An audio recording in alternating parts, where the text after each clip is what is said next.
Our first presenter is an art historian and an art critic. His lectures at the Fry are wildly popular, and he also attended grad school with Robin at UW. Ladies and gentlemen, Kolya Rice.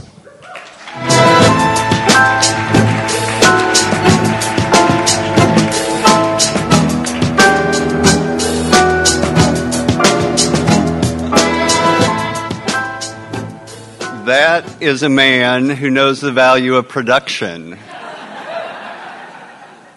I need him for my 8 a.m. classes. So I actually have a task here tonight. I don't know what you others got in your emails from Corby, but mine had some kind of some tasks that I had to perform, and one of them is to give you a little bit of a chronology of the story of Robin, at least as much as I know it. I've known Robin now, it turns out, for almost 20 years, if you can believe that. I know it was a surprise to me to think back on that and think it's been that long. I knew Robin in a way before I knew Robin, and this is to talk a little bit about how she's been a little bit of a rock star for as long as I've known her. In 1992, when I came to the University of Washington on a recruitment scholarship trip, I heard about Robin right and left. I heard about her even from my mother. My mother knew who Robin was. She happened to be going back to school to get her BFA at the University of Washington. But I heard about her there. I heard about her from Patricia Failing, who was one of our favorite professors of all time. And in a way, she was one of the reasons, or Robin was offered up as one of the reasons that I would eventually go to the University of Washington. I asked Patricia Failing if the University of Washington Art History Department would allow me to take courses equally in art history and critical theory, because I didn't just want to take art history classes, and she said, of course. As a matter of fact, we have the student who's doing the exact same thing Robin held. And so, as you might imagine, in the years that Robin and I were at the University of Washington, we were close compatriots. We were our peers. We went to the same classes, and if we didn't go to the same classes, we would go to the same classes a quarter after. We would talk to each other about all the latest things in art. We were the only two people, as I recall, in the field of contemporary art at the University of Washington at a time that I don't know if anyone else thought it, but we thought it was certainly the coolest thing, right? And so our paths intermingled and we became friends. I watched her early on. I think it's right around the time that I met her, of course. She was even working for the coolest places. She was at Donald Young then. And then she, showed the coolest artist in her first curating. She showed Adrian Piper at the Jacob Lawrence, as I recall. And I thought, wow, who's this Adrian Piper? I just thought she was angry, but it turns out she's actually interesting. So, I know it's a boy thing to say, but at the time I thought it was absolutely true. And then she went on to work at the Center on Contemporary Art, first as a committee programming member, and then she brought me along into that, which, by the way, I'm not ever going to forgive you for. Yeah, that was a bad moment in our interaction. But nonetheless, she brought me into this, and then I don't remember what the title was. Was it Executive Director of the Center on Contemporary Art? And I bring this up because at that time, of course, and as it continues, the Center on Contemporary Art was really struggling.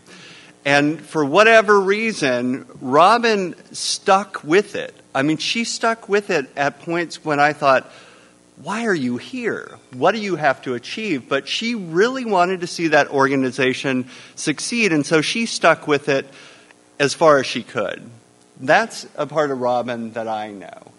When she went on to the Henry, it seemed expected. She was always caught up in the most interesting things. She was always at the cutting edge of things. Where else would she land but at the Henry Art Gallery, right? And at the Henry, she succeeded at just about everything she did. And, this is one mark of it. When she did the Genesis exhibition, when she curated that show, that was the hottest thing nationwide. That was a huge thing. And I just felt amazed to be around this person. So imagine all of our surprise, all of us who knew Robin at this moment, who was kind of at the cutting edge of everything, going off to the Fry next. And this isn't to belittle the Fry. I think everyone knows, though, that at the time that Robin went to the Fry, whether it's an accurate characterization or not, the Fry seemed like that sleepy little museum on the hill. You could count on them showing particular things.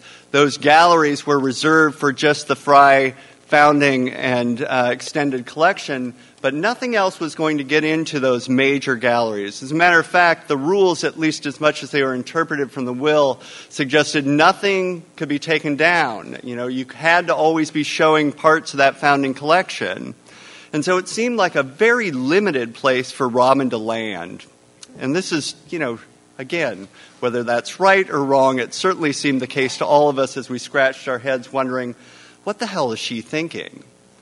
And then you had to wonder, what the hell is the Fry thinking? I mean, why would they bring her in? I mean, she's this kind of associate curator. She's never run a ship before. She does this other stuff. What are they going to do with Robin at the Fry? What is she going to do? Now, this time period, I was working hard on my dissertation. I didn't ask that question of her. Those of you who know me know I would have asked it in the wrong way anyway. I would have asked something like, what the hell are you thinking? Instead of kind of, you know, leading into it. And so it was only a year or so later after she had been there that I actually got a chance to see what was going on at the Fry. I took a group of my students, seniors from Seattle University where I was teaching at the time, to the Fry, you know, typical field trip, and the show that happened to be up at that time was Swallow Harder. I don't know of those of you who remember this, but it's, you know, selections from the Crone collection. It was a series of works that, at least by Fry's standards, were certainly controversial, and the stark contrast between these works that, you know, led your way into the main galleries and those old, you know, representational pictures that were in the galleries was really clear. And as my students began talking about these works from Swallow Harder, which, I mean, just think of the title, for crying out loud, led to all kinds of conversations. And when those gallery guards, two of them, came up to my students and asked them, please, to keep their voices down, that children were present, again, I had to wonder, what the hell was the Fry thinking here? And where is this going to go? Now, not soon after that, during the summer, Robin approached me to work on a class for her. And, you know, this is another part of Robin. She has a very persuasive way of getting you involved in projects that you don't really know the outer edges are until you're in them, right? And those outer edges keep expanding. And so I was contracted to design a course for her, for University of Washington students. It was an interdisciplinary course on kind of reimagining museums in the 21st century. And the subtext of this whole enterprise was to get students in as a kind of younger think tank to think about how the Fry might, on the one hand, continue to honor the tradition of Charles and Emma Fry in their collection while still remaining open to whatever's going on in contemporary art. That's a big question, right? And she had approached it from a number of angles.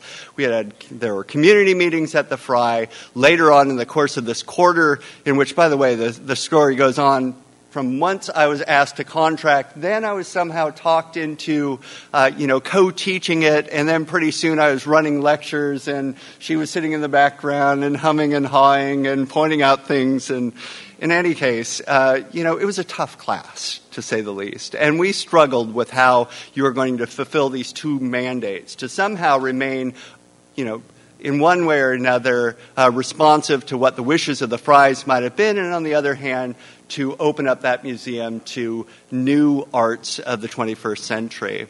The course, I think, for both of us at the end of the course, we thought not much of a success. And whether it's students these days lying to us because now they want something from us, or because they've just forgotten how difficult it was, they continue to kind of get back in touch with both of us to say it actually was a great thing. Well, after this, or maybe it's right at the end, Robin brought in, along with the Fry, and, I should say, this is a big, wet, sloppy kiss to Robin, but there are so many people behind this scene that contributed to her success that I don't think we should forget that, right? So as we're toasting Robin, remember everyone else who's involved in the story who's going unnamed. The Fry brought in scholars to ask that same question, and it was developed over and over again until finally, later on, the Tedra decision came down, in which the Fry approached the Attorney General and, in a kind of mediated process, reconceptualized what the Fry could be and made it into an institution that now, through the kind of course of law, is open to showing more than just the Fry Founding Collection, that is open to showing other things in those three main galleries, that can, on the one hand, remain responsive to whatever we might imagine those wishes of Charles and Emma Fry are, while also opening up to the latest, most interesting things in the art world today. And I think if anyone asks Robin what her greatest achievement is at the Fry, it's probably not going to get the answer that it's those exhibitions that she put on. It's going to be the answer that she was able to achieve this, to change an institution at its very basis, in which it can be the place today that can continue to thrive. And so, with that, raise your glasses to Robin, one of my dearest friends and most beloved colleagues, to you.